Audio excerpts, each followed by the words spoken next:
Hello everyone, myself Shailesh Kumar Dhola. Welcome all of you in the next lecture of thermodynamics, that is lecture number 20. તો આપણે અત્યાર સુધીમાં કુલ 19 lecture પૂરા કરેલા છે થર્મોડાયનેમિક્સના. આ પહેલાં ફ્લુઇડ મિકેનિક્સ પણ પૂરું કરેલું છે, બરાબર છે. તો જે લોકોને એ લેક્ચર બાકી છે એ લોકો પહેલાં લેક્ચર જોઈ લે. હવે આપણે થર્મોડાયનેમિક્સમાં કુલ 2 ટોપિક પૂરા કરી દીધા. કુલ 4 ટોપિકમાં આપણે થર્મોડાયનેમિક્સમાં વહેંચેલું છે. પહેલું હતું ઉષ્મા એટલે કે કેલરીમેટ્રી. બીજું આપણે જોયું થર્મોડાયનેમિક પ્રોસેસીસ અને ઉષ્મા ગતિશાસ્ત્રનો પ્રથમ નિયમ.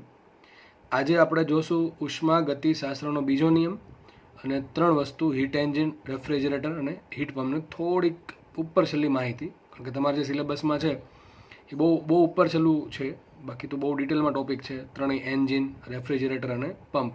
તો તમારી જે ઉપર છેલ્લી માહિતી સિલેબસમાં છે એટલી થોડીક આપણે માહિતી જોશું અને લાસ્ટમાં એના એક્ઝામ્પલ સોલ્વ કરશું. તો આજે આપણે થર્મોડાયનેમિક્સનો 3rd પાર્ટ સ્ટાર્ટ કરીશું. આના પછી એક ભાગ બાકી રહેશે અને એ છે થર્મલ એક્સપાન્શન, બરાબર છે. એ ટોપિક પણ નાનો છે, 2 થી 3 લેક્ચર લેશે એટલે એ પણ પૂરું થઈ જશે. તો આપણે હવે સ્ટાર્ટ કરીએ વધારે ટાઈમનો વેસ્ટ કર્યા વગર. તો આપણે સ્ટાર્ટ કરીશું હીટ એન્જિન, રેફ્રિજરેટર અને હીટ પંપ. તો સ્ટાર્ટ કરતાં પહેલાં આપણે ત્રણેયનો બેઝિક ડિફરન્સ સમજી લઈએ કે હીટ પંપ શું છે, રેફ્રિજરેટર શું છે અને હીટ એન્જિન શું છે. ચલો જોઈ લઈએ. સમજો તમારે ગાડીનું કે કોઈ બાઇકનું એન્જિન છે કે 4-વ્હીલરનું એન્જિન છે, કઈ રીતે કામ કરે છે.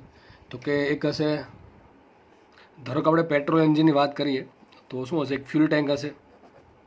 એક ફ્યુલ ટેન્ક આપણે શું કે ટાંકી કહીએ ફ્યુલની. ફ્યુલ એટલે કે પેટ્રોલ, ડીઝલ જે આપણે દહન તરીકે યુઝ કરીએ છીએ. તો ફ્યુલ ટેન્ક હશે. એ ફ્યુલ ટેન્કમાંથી એન્જિનમાં જશે પેટ્રોલ, ડીઝલ. જો કે સિસ્ટમ હોય તો ફ્યુલ ઇન્જેક્ટર હોઈ શકે અથવા કાર્બ્યુરેટર હોઈ શકે. તો હું છે જે તમને કહું છું માહિતી, એ ઉપર છેલ્લી બહુ જ ઉપર છેલ્લી માહિતી કહું છું, કારણ કે એના વિશે કેવું હોય તો મારે 2-3 કલાક તો બીજી જોઈએ, બરાબર. એટલે આપણે ઉપર છેલ્લી જ વાત કરીશું. એમાંથી આપણે જશે માનો કે મેન એન્જિનમાં. મેન એન્જિનમાં શું હોય, સિલિન્ડર હશે. હવે ડિપેન્ડ કરે કેટલા સિલિન્ડરનું એન્જિન છે. ઉપર પિસ્ટન હશે, પછી વાલ હશે, બરાબર છે. આ રીતે તો એમાં પેટ્રોલ, ડીઝલ આવશે. તો પેટ્રોલને હકીકત અને યુઝ કરશું આપણે સ્પાર્ક પ્લગ. શું યુઝ કરીએ? Spark plug. તો પેટ્રોલ એન્જિનમાં સ્પાર્ક પ્લગ હોય, ડીઝલ એન્જિનમાં સ્પાર્ક પ્લગ ન હોય. તો મને કહે પેટ્રોલ એન્જિનની વાત કરીએ સિમ્પલ, તો શું થશે, પેટ્રોલ જેવું અંદર આવ્યું, પેટ્રોલની જોડે જોડે એર પણ મિક્સ હોય. તો 2 વસ્તુ મિક્સ આવશે, એર પ્લસ પેટ્રોલ, અને હોય લગભગ ગેસ ફોર્મમાં. ક્યાં હોય? ગેસ ફોર્મમાં. તો જેવું અંદર આવશે એટલે પેલા સક્શન થશે, પછી કમ્પ્રેશન થશે, અને જ્યારે કમ્પ્રેશનના એન્ડ પર આપણે શું કરશું, એને સ્પાર્ક આપશું એટલે એમાં ધડાકો થશે. ધડાકાથી શું કરશે, એક ફોર્સ ઉત્પન્ન થશે અને પિસ્ટનને નીચે મૂવ કરશે. પિસ્ટન જોડે જોડેલું હોય કનેક્ટિંગ રોડ, કનેક્ટિંગ જોડેલું હોય, કનેક્ટિંગ રોડ જોડેલું હોય ક્રેન્ક જોડે, અને ક્રેન્ક ફરવાથી વ્હીલ ફરશે. તો આ પ્રમાણે આખી ઉપર છેલ્લી માહિતી મેં તમને આપી. આમાં તમને લગભગ કંઈ ખબર નહીં પડી હોય, પરંતુ જસ્ટ ખાલી એમ જ ઉપર છેલ્લી માહિતી કહેવા માટે મેં ખાલી કહી દીધું છે. બાકી તમારે અત્યારે કોઈ લેવા દેવા નથી એની જોડે. તો મેન વાત ક્યાંથી કરવાની છે, અહીંથી. તો એન્જિન કામ કઈ રીતે કરે છે?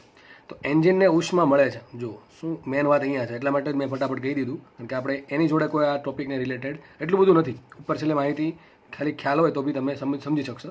તો મેન આપણી પાસે પેટ્રોલ ચલો પેટ્રોલ એન્જિન હોય, પેટ્રોલ લઈ લઈએ. તો આવું તમે કોઈ પણ એક ફ્યુલ હશે, તો એ ફ્યુલ શું કરશે, ફ્યુલનું થશે દહન. શું થશે? દહન. તો ફ્યુલનું દહન થશે. મેન વાત તો એ છે. એ દહન થવાથી શું મળશે? ઉષ્મા મળશે. શું મળશે? ઉષ્મા. તો આપણે એક કામ કરશું, આપણે એન્જિન જે છે એ કઈ રીતે કામ કરશે. તો આપણે ધારો કે અમારું એન્જિન છે, સપોઝ સમજી લો, ધારો કે આ એન્જિન છે, એ ક્યાંકથી ઉષ્મા મેળવે છે. મારું જે એન્જિન છે ક્યાંકથી ઉષ્મા મેળવે છે. સમજો અહીંથી આપણું જે પેટ્રોલ એન્જિન છે એ પેટ્રોલમાંથી ઉષ્મા મેળવે છે, કારણ કે પેટ્રોલનું દહન થશે. પેટ્રોલનું દહન થવાથી શું થાય? ધડાકો થશે, એટલે ટૂંકમાં એના કારણે ઉષ્મા મળશે. તો આપણે એક કામ કરશું, આમાં સપોઝ કે મારું એન્જિન છે. શું છે અમારું એન્જિન? હીટ એન્જિનની વાત કરું છું. કોની વાત કરું છું? હીટ એન્જિનની. તો મારું એન્જિન જે છે એ કોઈક ઊંચા તાપમાનવાળા સોર્સમાં ધારો કે એનું તાપમાન છે T1. કેટલું છે? T1. Q1 જેટલી ઉષ્મા મેળવે છે. તો મેં શું કર્યું, મારું જે એન્જિન છે એને કંઈકથી ઉષ્મા આપવી પડશે. એ ઉષ્મા જ્યાંથી આવે એને કહેવાય સોર્સ. શું કહેવાય? સોર્સ. તો જ્યાંથી ઉષ્મા આવે છે એ સોર્સ છે. ધારો કે જે સોર્સ છે એનું તાપમાન છે T1, અને T1 બહુ ઊંચું હશે, કારણ કે જે કમ્બશન થશે, જે દહન થશે, તો દહન વખતે ખૂબ મોટા પ્રમાણમાં હીટ ઉત્પન્ન થશે અને તાપમાન પણ બહુ વધારે હશે. તો મારું જે એન્જિન છે એ ઊંચા તાપમાનવાળા સોર્સમાંથી ઉષ્મા મેળવે છે.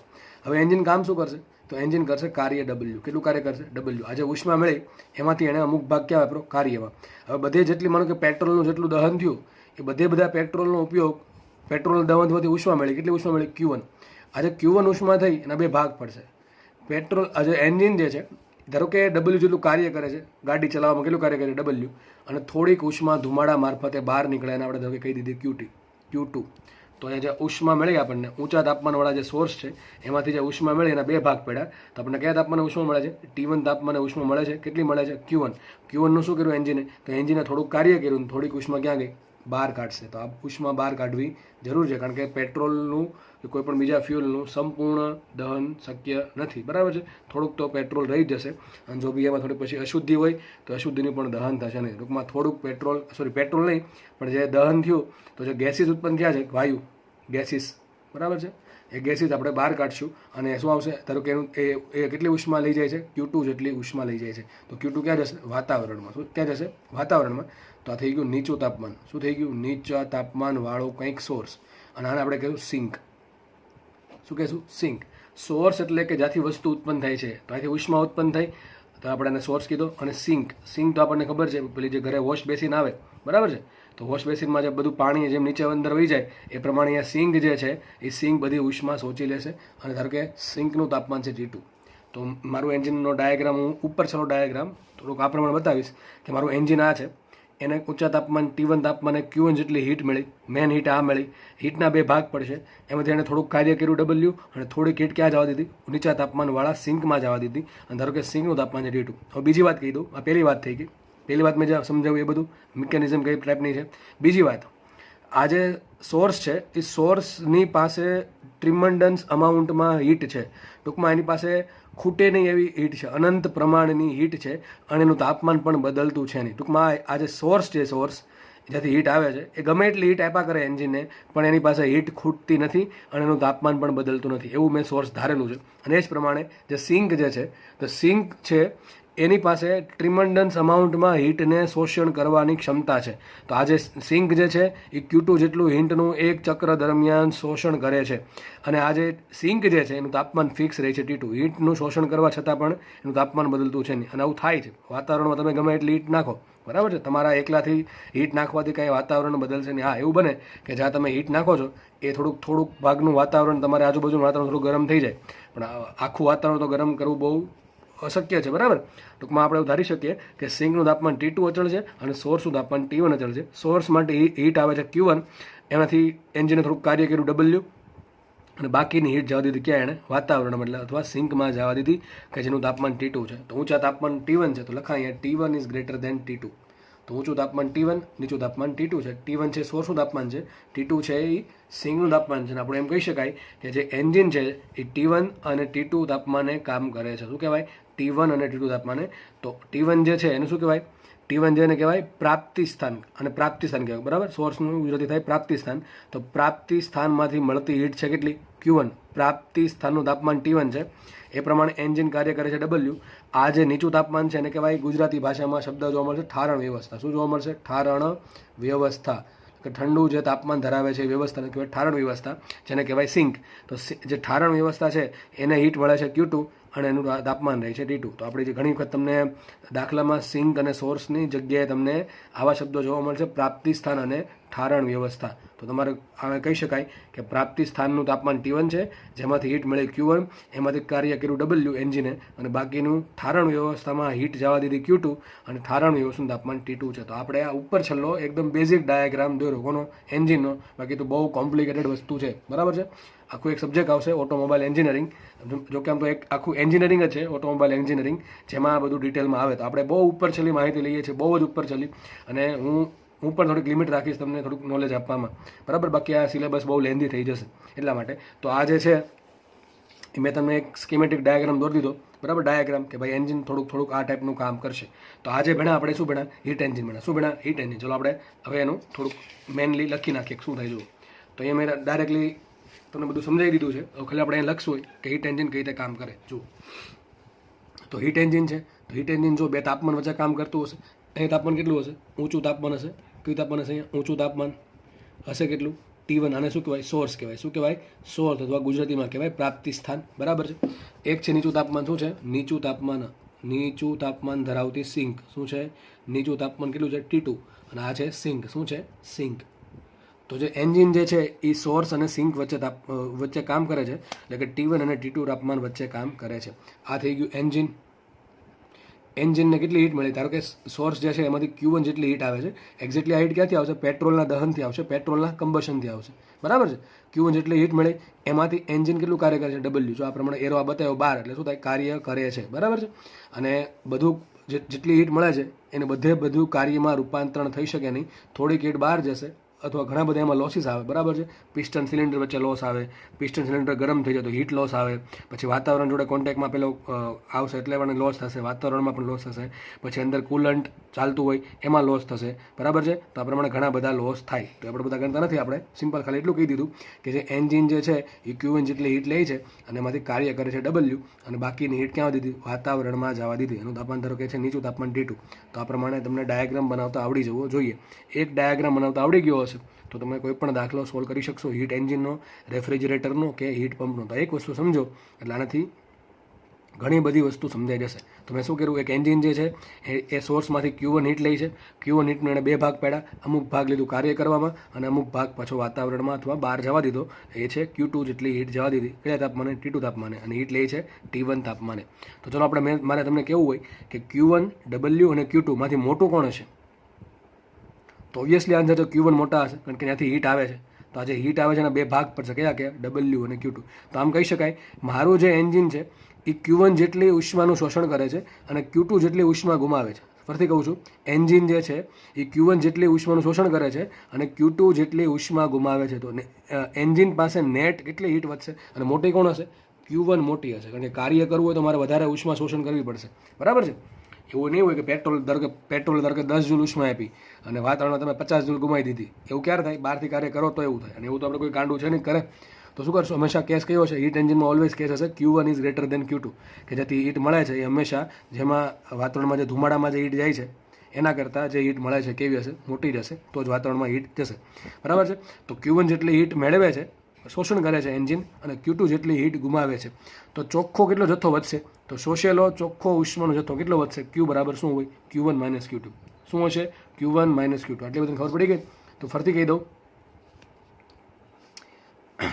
ફરતી કહી દઉં કે ભાઈ Q1 જેટલી હીટ શોષે છે, Q2 જેટલી હીટ બહાર કાઢે છે, તો નેટ કેટલી વધશે? Q1 minus Q2. અને બીજી વાત, કોઈ પણ એન્જિન, હીટ એન્જિન હોય એ હંમેશા ચક્રીય પ્રક્રિયા પર કામ કરે. એવું નહીં ચાલો એ ગાડીનું વ્હીલ એક વખત ફરી ગયું પછી ગાડી ઊભી રહી ગઈ. એ સતત ફર્યા કરે છે, કારણ કે એન્જિનમાંથી સતત એને પાવર મળ્યા કરે છે. અને આ જે પાવર મળે છે એ ચક્રીય પ્રક્રિયા. તો કઈ પ્રોસેસ થયા? સાયકલિક. કયો છે? સાયકલિક. ચલો, એન્જિને હીટ લીધી Q1, કાર્ય કર્યું W, બહાર કાઢી હીટ Q2. ફરતી પાછી કેટલી હીટ લેશે? Q1 બહાર કાર્ય કરશે W, ફરતી હીટ કાઢશે Q2. આ પ્રમાણે ચાલ્યા જ કરશે. તો આ હંમેશા કઈ પ્રોસેસ થાય? Cyclic process. કઈ પ્રોસેસ હોય? સાયકલિક પ્રક્રિયા થાય. તો જે એન્જિન જે છે, હીટ એન્જિન, એક સાયકલિક પ્રોસેસ પર કામ કરે છે. એમાં એક ચક્ર દરમિયાન એક વખત સાયકલ પૂરું થાય એ સાયકલમાં કેટલી હીટ શોષણ કરશે? તો Q1 જેટલી હીટ શોષણ કરે છે, Q2 જેટલી હીટ બહાર કાઢે છે, તો વધશે કેટલી? Q1 માઇનસ Q2 જેટલી હીટનું એણે શોષણ કર્યું કહેવાય. ચલો, ચક્રીય પ્રક્રિયા માટે શું હોય? આપણને ખબર છે, ચક્રીય પ્રક્રિયા માટે આંતરિક ઊર્જાનો ફેરફાર કેવો હોય? 0 હોય. તો ડેલ્ટા E ઇન્ટરનલ 0, એટલે ઉષ્માગતિશાસ્ત્રના પહેલા નિયમ શું લખાય? Q બરાબર W. સાબિત શું થયું? Q1 માઇનસ Q2 બરાબર W. શું સાબિત થયું? Q1 માઇનસ Q2 બરાબર W. તો આના પરથી એક કામ કરીએ, Q2 ને તમે આ બાજુ લઈ જાઓ તો લખાશે W બરાબર Q2 પ્લસ Q1, અથવા Q1 બરાબર W પ્લસ Q2. મતલબ કે Q1 ના બે ભાગ પડે છે, W પ્લસ Q2. આ સાબિતી ન આપી હોય તો પણ તમને ખબર પડી જવી જોઈએ કે Q1 ના બે ભાગ પડે છે. શું લખાશે અહીંયા? Q1 બરાબર અમુક ભાગ્યો કાર્ય કરવામાં અને અમુક ભાગ્યો ઉષ્મા ગુમાવવામાં. તો યાદ રાખવું, સૂત્ર બહુ કામનું છે. Q1 બરાબર W પ્લસ Q2. જ્યાં Q1 જે છે એ શું છે? હીટ કેટલી એન્જિન મેળવે છે. Q2 છે એ કેટલી હીટ ગુમાવે છે. W છે એ એન્જિન જે છે એ એક ચક્ર દરમિયાન કેટલું કાર્ય કરે છે. આ બધી વસ્તુ છે એ એક સાયકલિક પ્રોસેસ માટે છે. આવી સાયકલિક પ્રોસેસ સતત ચાલ્યા જ કરે, બરાબર. હવે વાત કરીએ એફિશિયન્સીની. હવે મેન શબ્દ છે એફિશિયન્સી. એફિશિયન્સી કોને કહેવાય? ચલો સાઈડમાં પેજ પર સમજાય દઉં. ક્ષમતા. ઇંગ્લિશમાં કહેવાય એફિશિયન્સી. વસ્તુ કેટલી એફિશિયન્ટ છે. એફિશિયન્ટ એટલે શું થાય? કે સક્ષમ છે, કેટલીક સક્ષમ છે. તો આનું નામ શું છે? ક્ષમતા. એક્ઝેક્ટલી કહેવાય કાર્યક્ષમતા. શું કહેવાય? કાર્યક્ષમતા થશે ગુજરાતીમાં એફિશિયન્સીને. એને સંજ્ઞા આપણે વાપરશું ઈટા અથવા એન. ચાલો આપણે એન રાખશું. તો એફિશિયન્સી મોસ્ટલી હોય પર્સન્ટેજમાં. શેમાં હોય? પર્સન્ટેજમાં. હવે કોઈ પણ જગ્યાએ એફિશિયન્સી શું હોય? તો માનો કે તમને કહું, હું અત્યારે તમને સમજાવું છું. માનો કે હું મારું 100% કાર્ય સમજાવવાનું કરું છું, બરાબર છે, એમાંથી માનો કે તમને 100% સમજાઈ જાય છે. હું જેટલું બોલું છું, જેટલું લખું છું, એ તમામ વસ્તુ તમને સમજાય છે. તો તમારું કામ અત્યારે સમજવાનું છે. તમારી એફિશિયન્સી કેટલી થશે? 100% કઈ ક્ષમતા હોય? 100%, અથવા 100% ભાગ્યા 100% કેટલે આવશે? 1. કેટલે આવશે? 1. ટૂંકમાં આવશે 1. મતલબ શું થયો? Output by input. સૂત્ર શું એફિશિયન્સીનું હોય? Output by input. આઉટપુટ શું મળવું જોઈએ? કે તમને કેટલું સમજાય છે. ઇનપુટ શું મળવું જોઈએ? હું તમને કેટલું સમજાવું છું. માનો કે હું તમને 100% સમજાવું છું અને તમે એનું 30% સમજો છો, ધ્યાન કંઈક બીજે છે, અથવા તમને રસ નથી ફિઝિક્સ ભણવામાં, માનો કે તમને 30% સમજાય છે, તો આઉટપુટ શું આવશે? 30%. ઇનપુટ શું મેં આપ્યું? 100%. તો તમારી એફિશિયન્સી 0.3ની છે. કેટલાની છે? 0.3 અથવા 30%ની છે. કેટલાની છે? 30%ની. તો એફિશિયન્સી શું હંમેશા હોય? એફિશિયન્સી હશે આઉટપુટ બાય ઇનપુટ. બીજું એક એક્ઝામ્પલ આપું. માનો કે એક એન્જિન છે, એન્જિનને મેં 50 જૂલ ઉષ્મા આપી. કેટલી ઉષ્મા આપી? 50 જૂલ ઉષ્મા આપી. એમાંથી એને ખાલી 20 જૂલનું કાર્ય કર્યું અને બાકીની ઉષ્મા બહાર જવા દીધી, 30 જૂલ. સમજ પડે કે નહીં? મેં એન્જિનને 50 જૂલ ઉષ્મા આપી, એમાંથી એને 20 જૂલનું કાર્ય કર્યું અને 30 જૂલ જવા દીધી બહાર. તો એફિશિયન્સી કેટલી કહેવાય? મારું એન્જિનનું મેન કામ શું છે? ધુમાડો જે બહાર ગયો એ કામ છે કે કેટલું એન્જિન કામ કરે કામ છે? મારું કામ એ છે એન્જિનનું કે ભાઈ એન્જિન કામ કેટલું કરે. તો એન્જિન કામ 20 જૂલ કર્યું. મારે આ નથી જોવાનું, એટલે કે મારા માટે આ કામનું નથી કે એન્જિન બહાર ધુમાડામાં કેટલી હીટ જવા દે છે. મારે એ કામનું છે કે એન્જિન કેટલું કાર્ય કરે છે, ટૂંકમાં એન્જિન કેટલું ચાલે છે. તો બહારથી મેં હીટ કેટલી આપી? 50 જૂલ. મારા માટે કામની વસ્તુ છે કે એન્જિન કેટલું કામ કરે. તો મારા માટે ઇનપુટ શું છે? ઇનપુટ છે 50 જૂલ. આઉટપુટ શું છે? 20 જૂલ. કે મારા માટે ફોકસ અહીંયા છે. આ ચલો હું એક ટ્રાય કરીશ કે ધુમાડામાં ઓછામાં ઓછી હીટ જવા દે, પણ મારે આ કામ નથી. મારા માટે કામ છે આ કે એન્જિન કેટલું કામ કરે. તો મારા માટે આઉટપુટ શું થશે? 20 જૂલ અને ઇનપુટ છે 50 જૂલ. બરાબર. તો શું છે? 20 ભાગ્યા 50ની કહેવાય એફિશિયન્સી. અને જો પર્સન્ટેજમાં માંગે તો શું કરવાનું? 100% વડે ગુણી દેવાનું. તો શું આવશે આન્સર? 40%. કેટલા આવશે? 40%. તો એન્જિન જે છે એ 40% કાર્યક્ષમ છે. મતલબ કે તમે એને 100% ઉષ્મા આપો, 100% ઉષ્મા આપો તો માત્ર એ 40%નું જ તે એ કાર્યમાં રૂપાંતરણ કરશે અને બાકીની 60% ઉષ્મા એ વાતાવરણમાં ગુમાવી દેશે. ફરીથી કહી દઉં, 40% એફિશિયન્સી મતલબ શું થાય કે તમારું એન્જિન જે છે એ એવી ટાઈપનું એન્જિન જે છે કે તમે એને 100% ઉષ્મા આપો તો માત્ર એ 40% ઉષ્મા કામ કરવામાં વાપરે છે અને 60% ઉષ્મા વાતાવરણમાં ગુમાવી દે છે. તો આ જે ઉષ્મા વાતાવરણમાં ગુમાવી એ મારા માટે તો કેવી છે? નકામી છે. તો હું ટ્રાય શું કરીશ? આ 60%નો મુખભાગ ક્યાં જાય? 40%માં જાય. જેમ કે માનો કે હું થોડુંક સારું એન્જિન બનાવું, હજી સારું થોડુંક સારું એફિશિયન્ટ એન્જિન બનાવું, કે એમાં શું થાય કે અહીંયા 60% વાપરે ને વાતાવરણમાં 40% નાખે. બરાબર છે? એવું પણ થઈ શકે. તો આપણે અહીંયા એફિશિયન્સીની વાત કરીએ તો જુઓ, મેન આપણે અહીંયા હતા. તો આપણે હીટ એન્જિનની વાત કરીએ તો હીટ એન્જિનમાં એફિશિયન્સી શું હોય?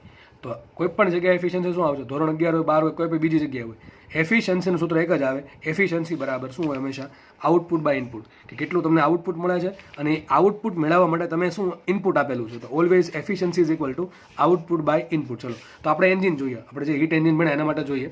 તો આપણે જે હીટ એન્જિન છે મારા માટે આઉટપુટ શું છે? મારા માટે કામનું શું છે? કાર્ય. કે એન્જિન કેટલું કાર્ય કરે. સમજો ભાઈ, જો ગોખવાનો પ્રયત્ન કર્યો તો રેફ્રિજરેટર, હીટ એન્જિન અને હીટ પંપમાં કોઈ ફરક લાગશે નહીં. એટલે હું માટે એક એક વસ્તુ ડિટેલમાં સમજાવું છું. ફરીથી કહી દઉં, એફિશિયન્સી કોને કહેવાય? તો ભાઈ મારા માટે આઉટપુટ શું છે? આઉટપુટ બાય ઇનપુટને કહેવાય એફિશિયન્સી. તો મારા માટે આઉટપુટ શું છે? એન્જિન કેટલું કાર્ય કરે મારા માટે આઉટપુટ છે. અને આઉટપુટ મેળવવા માટે મેં ઇનપુટ શું આપ્યું? Q2 આપ્યું, Q1 તો આપ્યું Q1. તો મારા માટે એફિશિયન્સી શું થઈ? એફિશિયન્સી બરાબર આવશે શું? W/Q1. શું આવશે? W/Q1. કારણ કે એન્જિન કેટલું કાર્ય કરે છે એ મારા માટે આઉટપુટ છે. ધુમાડો કેટલો બહાર કાઢી મારા માટે આઉટપુટ નથી. ઘણા કહેશે ધુમાડો બહાર આવે, અરે ભાઈ ધુમાડો થોડો કંઈ કામનો છે. કામની વસ્તુ કઈ છે? એન્જિન કેટલું ચાલે છે, એન્જિન કેટલું કામ કરે. તો મારા માટે કામનું છે W. અને એ કામ કરાવવા માટે મેં શું આપ્યું હતું એને? Q1 જેટલી ઉષ્મા આપેલી પેટ્રોલ મારફતે. તો મારું ઇનપુટ છે Q1, આઉટપુટ છે W. તો એફિશિયન્સી શું આવશે? કાર્યના છેદમાં Q1. ટૂંકમાં કાર્યના છેદમાં શોષેલી ઉષ્મા. એન્જિને શોષેલી ઉષ્મા. આપણને ખબર છે W બરાબર શું? W પ્લસ Q2 બરાબર શું થાય? Q1. તો W બરાબર શું લખાય? W બરાબર લખાય Q1 માઇનસ Q2. આપણે શું લખશો? W બરાબર Q1 માઇનસ Q2. સૂત્રો અલગ અલગ છે બધા. નેક્સ્ટ પેજમાં જોઈ લઈએ.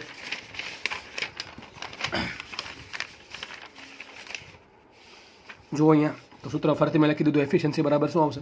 W/Q1. શું આવશે? Output by input. મેં કેટલું આઉટપુટ આપ્યું, કેટલું આઉટપુટ મળે છે મને, અને છેદમાં મેં કેટલું ઇનપુટ આપ્યું. તો મને આઉટપુટ મળે છે કાર્ય W અને ઇનપુટમાં આપ્યું હતું Q1. હવે W બરાબર શું લખાય? તમને ખબર છે Q1ના બે ભાગ પડે. એક તો W પ્લસ Q2.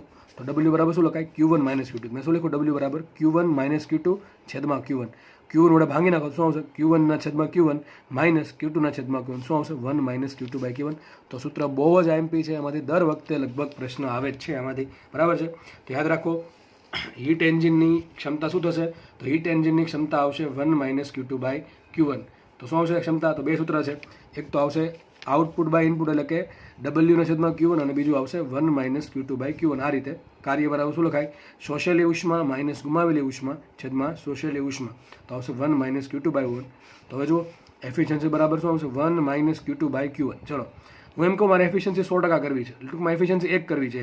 એક એટલે આ શેમાં છે અત્યારે? મૂલ્યમાં છે, પોઈન્ટમાં છે, બરાબર કે નહીં? અને તમારે ટકામાં ફેરવે શું કરવું પડે? તમારે પર્સન્ટેજમાં ફેરવવા માટે એને 100% વડે ગુણવા પડશે. તો આપણે એક કામ કરીએ, પહેલાં 100% નથી ગુણતા, સિમ્પલ આપણે પોઈન્ટમાં એફિશિયન્સી લખીએ. એફિશિયન્સી 0.8 છે.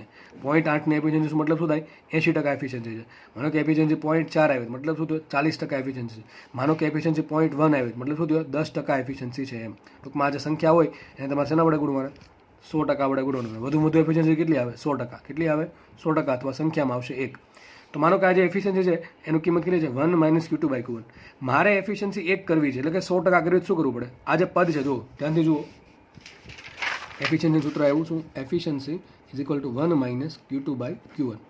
તો આવા પ્રશ્ન પૂછી દે કે તમને જુઓ કે મારે એફિશિયન્સી 1 મેળવવી છે, એટલે કે 100% મેળવે શું કરવું પડે? 1માંથી આ જે પદ બાદ થાય છે એ 0 કરવું પડે. શું કરવું પડે? 0. તો અહીં શું લખી નાખું? 1 - 0 કરવું હોય, બરાબર છે? શું કરવું? 1 - 0 કરવું હોય તો મને એફિશિયન્સી કેટલી મળે? 100% મળે. હવે આ જે પદ છે એ 0 ક્યારે થાય? અરે ભાઈ અંશ 0 થાય તો અંશ 0 ક્યારે થાય? Q2 0 થાય તો. મતલબ કે હું એવું એન્જિન બનાવું કે જેના માટે Q2 0 હોય. મતલબ કેવું બનશે એન્જિન? કે અહીંથી એક સોર્સ છે, આ એન્જિન છે, અને બહાર છે સિંક, બરાબર છે? સોર્સમાંથી હીટ લે છે Q1, એનું કાર્ય કર્યું W, અને અહીં Q2 તરીકે શું જવા દે છે? 0. મતલબ સાબિત શું થયું? એન્જિનને જો જેટલી ઉષ્મા મળે એ બધી જ ઉષ્માનું કાર્યમાં રૂપાંતરણ કરી દે. એન્જિનને જેટલી ઉષ્મા મળે છે Q1 એ તમામ ઉષ્માનું જો કાર્યમાં રૂપાંતરણ કરે, એટલે કે એન્જિન કોઈ પણ ઉષ્મા ગુમાવે નહીં. આપણે ખબર છે ધુમાડો બહાર નીકળે, આમાં થોડીક હીટ જાય, ધુમાડો જો સાયલેન્સર, ગાડીનું જે સાયલેન્સર હોય ગરમ થઈ જાય, એટલે ઘણી બધી હીટ એમાં જતી હોય, એટલા માટે જ ગરમ થાય છે. તો એન્જિન જે છે એ કોઈ પણ પ્રકારની ઉષ્મા ગુમાવે નહીં. ટૂંકમાં Q2 જો 0 હોય તો તમામ પ્રકારની ઉષ્મા Q1નું Wમાં રૂપાંતરણ થશે, અને ત્યારે એન્જિનની એફિશિયન્સી કેટલી મળે? 1 મળે, એટલે કે 100% મળે. પણ આવું પોસિબલ નથી. એવું એન્જિન બનાવવું અશક્ય છે કે જેમાં જેટલી એન્જિનને હીટ આપી એ તમામ પ્રકારની હીટનું કાર્યમાં રૂપાંતરણ થાય. તો યાદ રાખવું, તમને પ્રશ્ન પૂછે કે હીટ એન્જિનની એફિશિયન્સી 1 ક્યારે હોય, તો શું સાબિત થયું એના પરથી? Q2 બરાબર કેટલા હોય? તો Q2 બરાબર 0 હોય, અથવા Q1 બરાબર ઇન્ફિનિટી હોય. તો Q1 એટલે કે શું થાય? મતલબ જુઓ તમે, ઉષ્મા જે આપો છો એ અનંત ઉષ્મા આપો. અનંત ઉષ્મા તો કેમ ભાઈ આપી? પેટ્રોલ જ છે ને. આપણે થોડોક અંદર કે પેલો ન્યુક્લિયર વિસ્ફોટ કરાશે ગાડી ચલાવવા માટે, તો બી ઇન્ફિનિટી ઉષ્મા તો ન જ મળે ને, બરાબર છે? તો આપણી પાસે બે લિમિટ છે. Q1 કોઈ દિવસ ઇન્ફિનિટી ન હોઈ શકે, અને Q2 કોઈ દી 0 ન હોઈ શકે. જો Q2 0 થાય અથવા Q1 જો ઇન્ફિનિટી થાય તો એન્જિનની એફિશિયન્સી શું થાય? 1 આવે. હવે આપણા પાસે તો લિમિટ છે, કોઈ દિવસ Q2 0 થઈ શકે નહીં અને Q1 ઇન્ફિનિટી થઈ શકે નહીં. તો મારી એન્જિનની એફિશિયન્સી 1 તો આવશે નહીં. તો આપણે કામ કરીએ, ચલો ભાઈ મારે 1 નથી જોતી, 100% નથી જોતી, પણ મારે 40%માંથી મારે વધારવી છે. તો હું શું કરી શકું? જો તો મારી એફિશિયન્સી વધારવી છે. સમજો હવે ભાઈ, બહુ સારી વાત કરું છું. એફિશિયન્સી બરાબર શું છે? 1 - Q2 / Q1. હવે મને ખબર પડી કે Q2 0 પોસિબલ નથી અને Q1 છે ઇન્ફિનિટી પોસિબલ નથી. ટૂંકમાં મારી એફિશિયન્સી 100% હોઈ શકે નહીં. તો ચલો શું કરી શકું? જો જેમ Q2 ઘટશે એમ આજે Q2 ભાગ્યા Q1 જેનો જવાબ કેવો આવશે? ઓછો આવશે.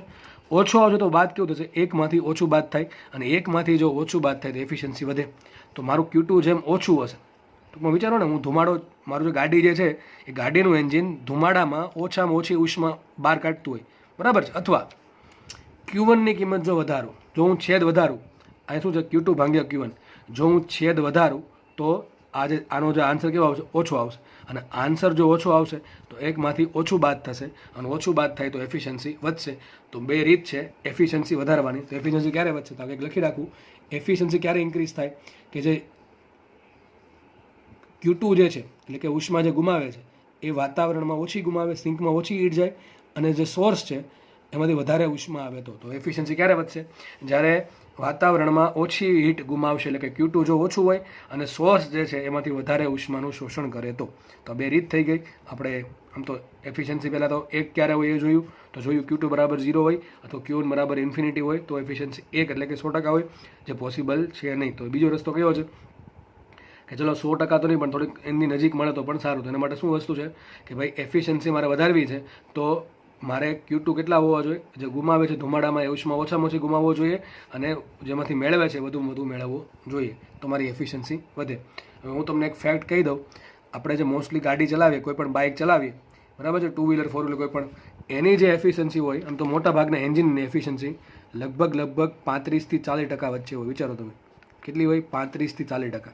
આનાથી વધારે મળતી નથી, કારણ કે ઘણા બધા લોસ થાય. હું તો બહુ ઉપર છેલ્લી વાત કરું છું, બાકી મેં તમને કીધું એમ જો હું સમજાવવા બેસું ડિટેલમાં તો હકીકત આરામથી 2 થી 3 કલાક લઈ લે આ ખાલી એન્જિન, બરાબર છે. જેટલું શબ્દ એન્જિન તમે સમજો છો એ આખું 4 વર્ષનું સિલેબસ છે ઓટોમોબાઈલ એન્જિનિયરિંગમાં, બરાબર, અથવા મિકેનિકલ એન્જિનિયરિંગમાં તો બધું આવે છે. તો જે એન્જિન હોય, આપણે જો મોસ્ટલી જે એન્જિન યુઝ કરીએ છીએ પેટ્રોલ કે ડીઝલ, એની એફિશિયન્સી વિચારો 35 થી 40% આવે. મતલબ શું થયો, પેટ્રોલ પોતે કેટલું બળ કરે છે, 100%ની ઉષ્મા આપે છે, 100%નું ઉષ્મા આપે છે, એમાંથી માત્ર એન્જિન પોતે 35 થી 40% કામ કરે છે અને બાકીનું બધું, એવું નથી કહેતો હું કે ધુમાડામાં બધું વહી જાય છે, પણ બીજા ઘણા બધા લોસ હોય, બરાબર. મેં કીધા એમ એન્જિન ગરમ થઈ જાય એટલે હીટ લોસ આવે, પિસ્ટન સિલિન્ડર વચ્ચે લોસ આવે, કુલન્ટમાં લોસ આવશે, બરાબર. કુલન્ટ થોડું ગરમ થઈ જાય એટલે એમાં પણ હીટ લોસ થશે.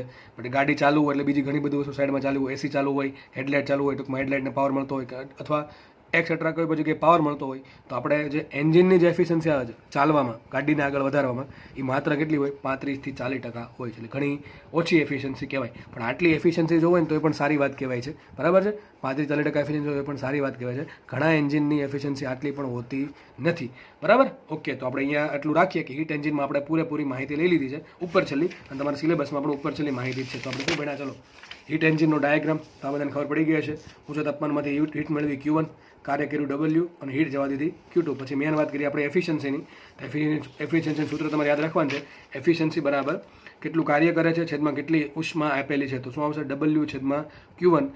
W ને શું કહેવાય, Q1 - Q2 છેદમાં Q1, તો શું આવશે, સૂત્ર આવશે 1 - Q2/Q1. તો આ તમારું સૂત્ર થઈ ગયું એફિશિયન્સીનું. તો અહીંયા હીટ એન્જિન પૂરું થાય છે. આપણે એટલું રાખીએ.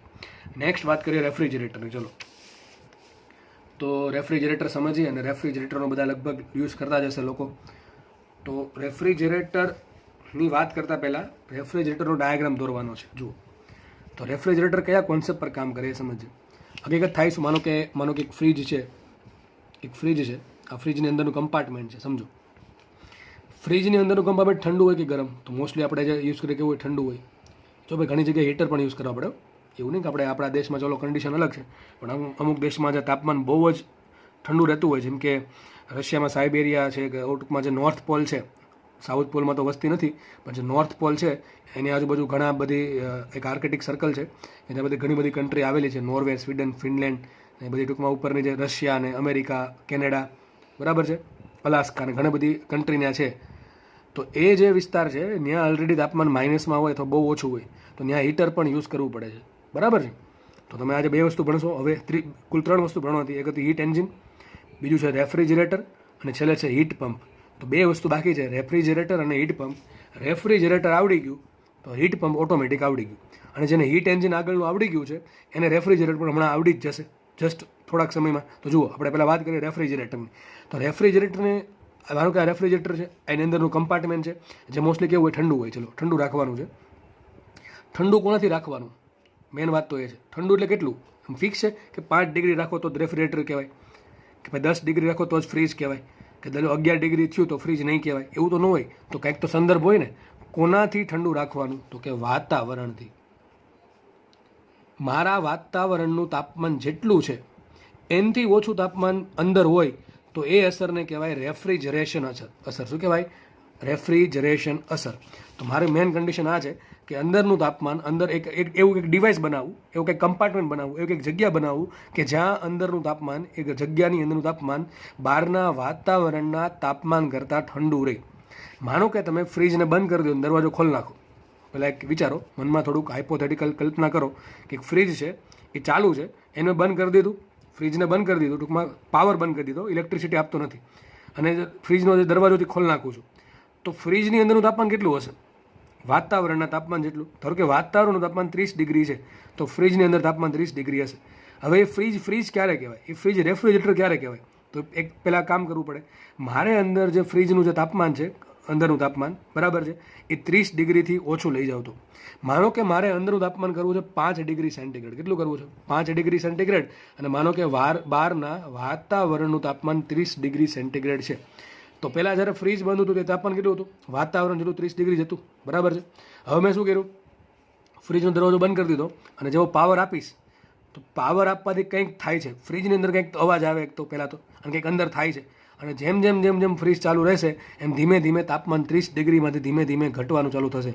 અને જ્યારે ધારો કે મેં 5 ડિગ્રી સેટ કરેલું છે, ઉપર તમને ખબર હોય એક ઉપર બટન આવશે, એ બટન તમને કંઈક તમારે કેટલા પર ફ્રીજ રાખવું છે, 1 2 3 4 5 6 જેટલા બી સ્કેલ હોય એ પ્રમાણે તાપમાન, ઘણામાં તાપમાન પણ લખેલું હોય છે એડજસ્ટ. જે હમણાં જે સારી ક્વોલિટીના ફ્રીજ આવ્યા છે, જે એડવાન્સ્ડ ફ્રીજ કહી શકાય, એમાં તમે તાપમાન પણ સેટ કરી શકો છો. માનો કે તમે 5 ડિગ્રી તાપમાન સેટ કર્યું તો ધીમે ધીમે અંદર ફ્રીજનું તાપમાન ધીમે ધીમે ઘટવા મળશે. અને જ્યારે એનું 5 ડિગ્રી તાપમાન થઈ જશે ત્યારે ટૂંકમાં એને સ્ટેબલ કન્ડિશનમાં આવી જશે. તો હકીકત થયું શું? મારે તાપમાન ઘટાડવું છે. હવે ફ્રીજની એનું તાપમાન ઘટે કઈ રીતે? વિચારો, કઈ રીતે ઘટે? જો આ ખબર પડી ગઈ તો ફ્રીજ અડધું સમજાઈ જશે. જો તો મારે અંદર તાપમાન ઘટાડવું છે. આપણે એક કોમન કોન્સેપ્ટની વાત કરીએ. મારે કોઈ પણ વસ્તુનું તાપમાન ઘટાડવું હોય શું કરવું? અરે ભાઈ, એ જે વસ્તુનું તાપમાન ઘટાડવું છે એની પાસેથી હીટ લઈ લઉં, એની પાસે કંઈક હીટ હશે, હીટ લઈ લઉં, બરાબર, હીટનું શોષણ કરી લઉં એની પાસેથી, તો વસ્તુનું તાપમાન ઓટોમેટિક ઘટી જશે.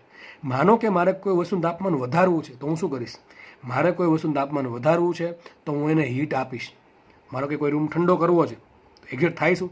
તમારી જે એસી ચાલે છે રૂમની અંદર, એ રૂમની એસી તમારી રૂમમાંથી ઉષ્માનું શોષણ કરે છે. શું કરે છે? એ જે અંદર રૂમમાં જે ગરમ હીટ જે છે એ હીટને બહાર ફેંકી દે છે, બરાબર. પેલું બહાર એક કન્ડેન્સર લગાવેલું છે, બરાબર, જેને ઇવાપરેટર પણ કહી શકાય.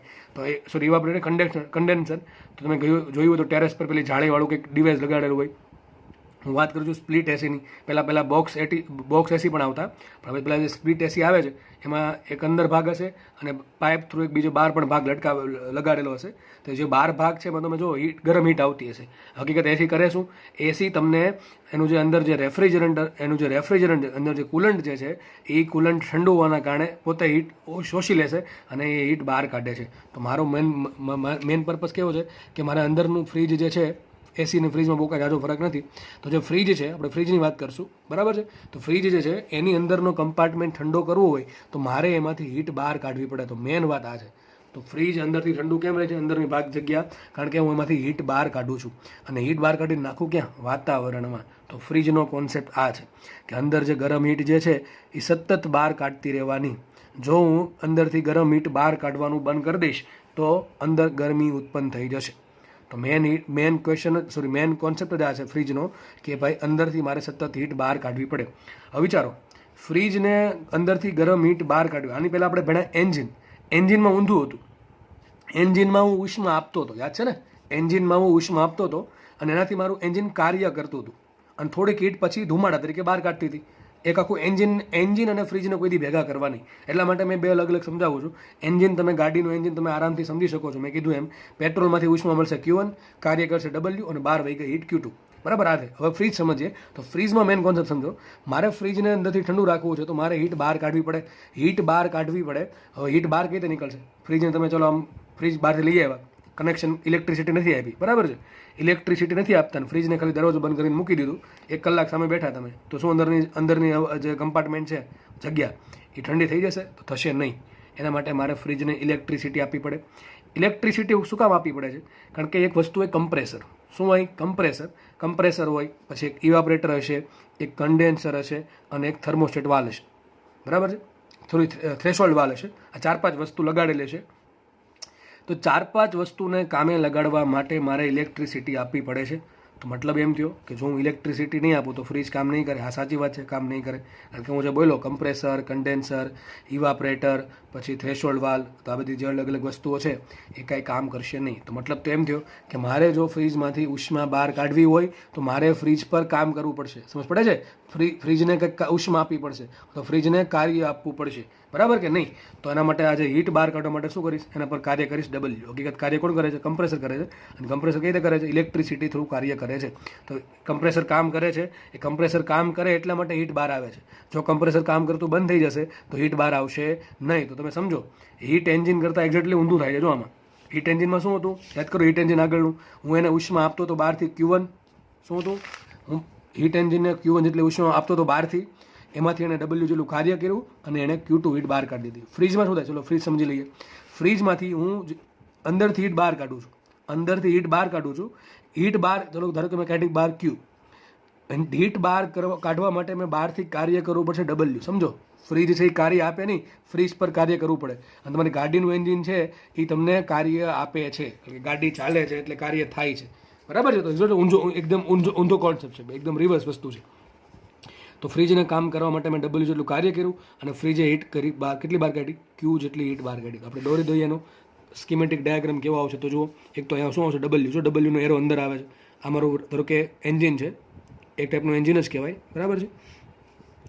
શું થાય, જો ફ્રીજ એમાં ક્યાં હશે, નીચે ઉપર, તો એ વાત રહી ગઈ.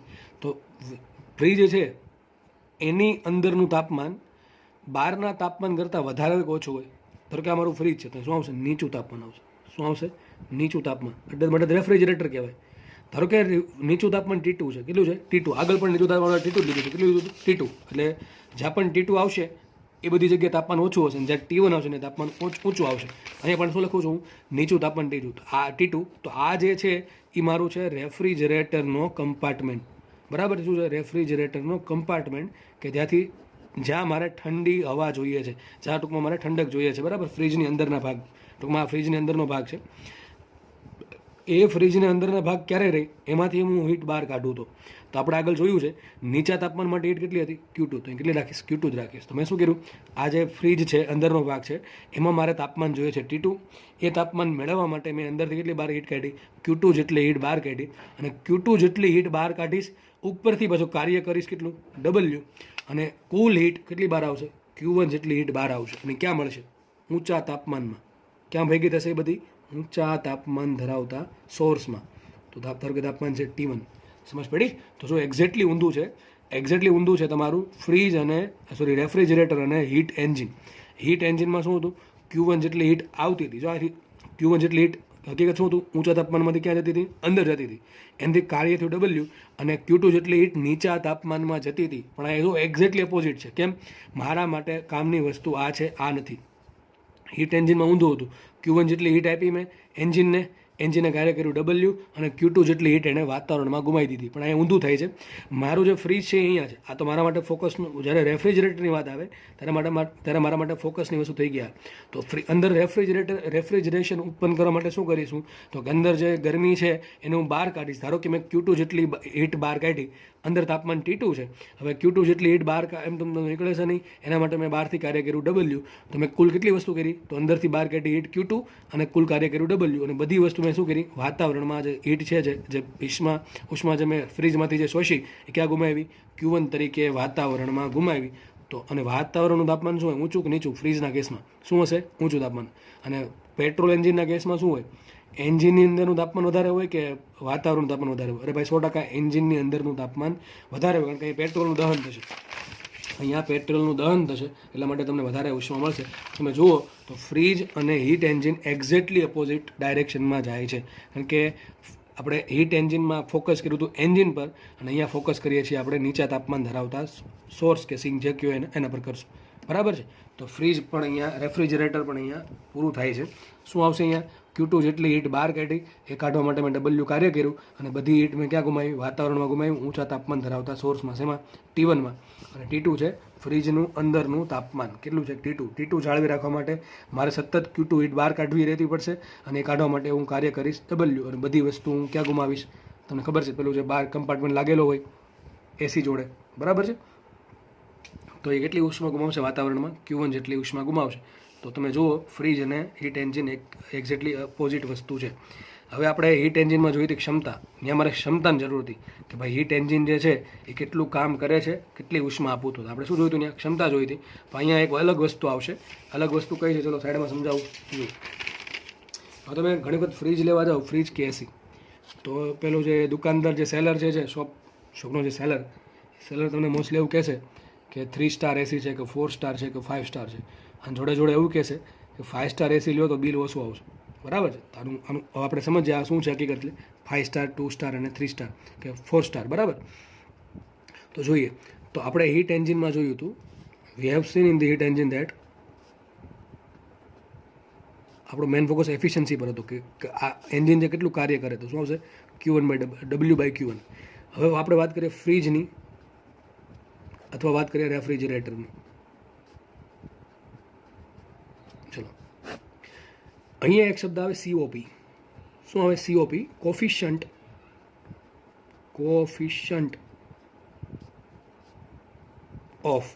Of performance. કે તમારું ફ્રીજ છે એ કેટલું સારું પરફોર્મન્સ કરે છે. એ શબ્દ એના પરથી એક શબ્દ આવ્યો COP, કોફિશન્ટ ઓફ પરફોર્મન્સ. કે ફ્રીજ છે એ કેટલું કોફિશન્ટ છે કાર્ય કરવા માટે, એટલે કે રેફ્રિજરેશન અસર ઉત્પન્ન કરવા માટે. COPનું સૂત્ર તમને એક્ઝેક્ટલી સિમ્પલ ભાષામાં આપી દઉં. શું જોઈએ છે છેદમાં શું આપવું પડે છે. હા, મેં બનાવેલું સૂત્ર છે મારી જાતે, ત્યાં આપણે યુઝ કરશું. જો આ સૂત્રનો યુઝ કરતા આવડી ગયો તો સૂત્ર કંઈ ગોખવું પડશે નહીં. જો ફ્રીજના કિસ્સામાં અહીં ફ્રીજ દોર દઉં તો શું હતું, હું ફ્રીજનો અંદરનો ભાગ છે એ તાપમાન T2 છે, એમાંથી હીટ બહાર કાઢીશ કેટલી Q2. હીટ બહાર કાઢવા માટે મેં શું કર્યું, બહારથી કાર્ય કર્યું W, અને પછી મેં શું કર્યું Q1 જેટલી હીટ વાતાવરણમાં ગુમાવી દીધી T1 તાપમાનના વાતાવરણમાં અથવા સોર્સમાં, બરાબર છે. તો Q2 હીટ બહાર કાઢી, એના માટે મેં કાર્ય કર્યું W, અને કુલ હીટ બહાર ગઈ કેટલી Q1. તો જુઓ શું જોઈએ છે, તો મારે જોઈએ છે રેફ્રિજરેશન અસર. મારે અંદરના કમ્પાર્ટમેન્ટમાં ઠંડક જોઈએ છે, બરાબર છે. તો શું જોઈએ છે, તો કે ભાઈ મારા માટે Q2 જે છે એ કામની વસ્તુ છે. હીટ એન્જિનમાં શું ઊંધું હતું, હીટ એન્જિનમાં કામની વસ્તુ શું હતું, કાર્ય હતું. અને એના માટે મેં શું આપ્યું હતું, અહીંયા શું સૂત્ર હતું એફિશિયન્સીનું, આઉટપુટ બાય ઇનપુટ. કે ભાઈ આઉટપુટ શું હતું, કાર્ય. મારે શું જોઈએ છે, કાર્ય જોઈએ છે. એના માટે શું આપ્યું હતું મેં, હીટ આપી હતી Q1. અહીંયા ઊંધું છે. ફ્રીજના કિસ્સામાં મારે શું જોઈએ છે, ઠંડક જોઈએ છે. ઠંડક મેળવવા માટે શું કરવું પડે, મારે Q2 જેટલી હીટ બહાર કાઢવી પડે. તો મારા માટે શું જોઈએ છે, અહીંયા Q2 ને બહાર કાઢવાનું નેસેસરી છે. એના માટે મેં શું કર્યું, મેં Q1 આપ્યું ના, મેં Q નથી આપ્યું, મેં તો કાર્ય કર્યું છે. આપણે ફ્રીજને લાવ્યા તો આપણે શું કરીએ છીએ, ઇલેક્ટ્રિસિટી આપીએ છીએ. હીટ કેટલી બહાર કાઢી મારા માટે વિષય નથી. એ બધી હીટ ક્યાં જવાની છે, વાતાવરણમાં. મારા માટે કામનું એ છે W. શું છે W? તો મારે જે કાર્ય કરવું પડે છે, હું એવું વિચારીશ કે સારું ફ્રીજ કોને કહીશ, કે બહારથી ઓછું કામ કરવું પડે, ટૂંકમાં કાર્ય ઓછું આપવું પડે, પાવર ઓછો બાળે, અને એ સારામાં સારું અંદર ઠંડક આપે. સમજ પડે કે નહીં? જો ગોખતા નહીં ભાઈ, હજી કહું છું વ્યવસ્થિત સમજી લેજો. તો COPમાં એફિશિયન્સીમાં ભૂલ પડશે ને. હજી કાને પછી બાકી છે, પાછું કયું, હીટ એન્જિન બાકી છે. એટલે ત્રણેય વસ્તુ ભેગી થઈ જાય છે. ટોપિક એકદમ ઇઝી છે, પણ મેઇન પ્રોબ્લેમ છોકરાઓને, ટૂંકમાં વિદ્યાર્થીઓને ત્યાં જ આવે છે કે બધું મિક્સ થઈ ગયું. હીટ એન્જિનનું ફ્રીજમાં, ફ્રીજનું હીટ પંપમાં, અને હીટ પંપનું હીટ એન્જિનમાં, બરાબર છે. તો ભાઈ જેટલું સમજેલું હશે એટલે દાખલાના જલ્દી ફટાફટ આવડશે, અને દાખલા એકદમ ઇઝી દાખલા છે. તો જોઈ લઈએ COP કોને કહેવાય, શું જોઈએ છે છેદમાં શું આપવું પડે છે. હવે સારું ફ્રીજ કે રેફ્રિજરેટર કોને કહેવાય, કે સારી એસી કોને કહેવાય, કે જેનો COP વધારે હોય, એનું પરફોર્મન્સ કેવું હોય, સારું હોય. તો પરફોર્મન્સ સારું કોનું હશે, માનો કે 2 ફ્રીજ લાવ્યા આપણે. એક ફ્રીજ છે એ ધારો કે 10 વોટનો પાવર બાળે છે, ખાલી એક્ઝામ્પલ આપું છું, અને બીજું ફ્રીજ છે 20 વોટનો પાવર બાળે છે. એક ડબલ પાવર બાળે છે. તો એક તો આપણે પાવર કેટલો આપવો પડે એના પર ડિપેન્ડ કરે, અને બીજું કયું ફ્રીજ સારું ઠંડુ છે, કયું સારું અંદર ઠંડક આપે છે એના પર ડિપેન્ડ કરે. તો 2 વસ્તુ પર COP ડિપેન્ડ કરશે. શું જોઈએ છે, તો કે ભાઈ ઠંડક જોઈએ છે. શું આપવું પડે, તો કે બહારથી ઇલેક્ટ્રિસિટી એટલે કાર્ય આપવું પડે છે. તો જો સારું ફ્રીજ કોઈ હશે, Q2 જેના માટે વધારે હશે, જે ફ્રીજમાંથી Q2 જલ્દી બહાર આવશે, ટૂંકમાં Q2 જેટલા જથ્થામાં બહાર આવશે, વધારે જથ્થામાં એટલી અંદર વધારે ઠંડક થશે. તો Q2 જેમ વધે, Q2 ટૂંકમાં જેટલી હીટનું શોષણ કરવામાં આવે અંદરના કમ્પાર્ટમેન્ટમાંથી, એમ અંદર ઠંડક કેવી હશે, વધારે છે. તો જેમ Q2 વધારે એમ COP વધારે. અને જેમ કાર્ય ઓછું, વિચારો, જેમ ફ્રીજ જે છે એ ઓછી ઇલેક્ટ્રિસિટી બાળે અને અંદર વધારે ઠંડક આપે, એ ફ્રીજ મારા માટે સારું કહેવાય અથવા એફિશિયન્ટ કહેવાય.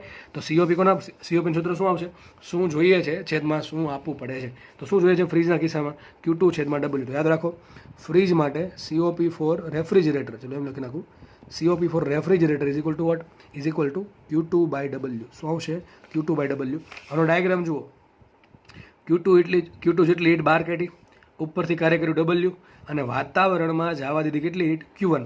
તો જો દેખાય છે Q2 પ્લસ W બરાબર Q1. શું સાબિત થશે, Q2 હીટ પહેલે ફ્રીજમાંથી બહાર કાઢી, ઉપરથી બાજુ જે કાર્ય કર્યું હોય અને વાતાવરણમાં હીટ ગુમાવી કેટલી, Q1. તો લખાશે ઉર્જા સંરક્ષણ પરથી Q1 બરાબર Q2 પ્લસ W. શું આવશે, Q1 is equal to Q2 plus W. અથવા તમે આમે ધારી શકો કે Q2 જેટલી હીટ ગુમાવે છે અને Q1 જેટલી હીટનું શોષણ થાય છે, અને Q2 જેટલી હીટ અંદર ફ્રીજમાંથી શોષણ પામે છે, અને Q1 જેટલી હીટ તમે બહાર કાઢો છો, એન્જિન માટે, અને ડબલ્યુ જેટલું કાર્ય કરો છો તો આંતરિક ઉર્જાનો ફેરફાર 0 હોય, કારણ કે ચક્રીય પ્રોસેસ છે, આ પણ એક સાયક્લિક પ્રોસેસ જ છે. તો Q1 માઇનસ Q2 બરાબર આવશે ડબલ્યુ, અને Q1 બરાબર આવશે Q2 પ્લસ ડબલ્યુ. ટૂંકમાં સૂત્ર હીટ એન્જિનમાં અને ફ્રીજમાં કેવું છે, સરખું જ છે. તો જો અહીં લખી શકાય, માટે ડબલ્યુ બરાબર શું લખાય? ડબલ્યુ બરાબર લખાશે Q1 માઇનસ Q2. શું હોય? Q1 minus Q2. તો COP શું આવશે? COP બરાબર શું હતું? Q2 ના છેદમાં ડબલ્યુ. Q2 એમને રાખો તો ડબલ્યુ શું આવશે? Q1 minus Q2. શું હશે?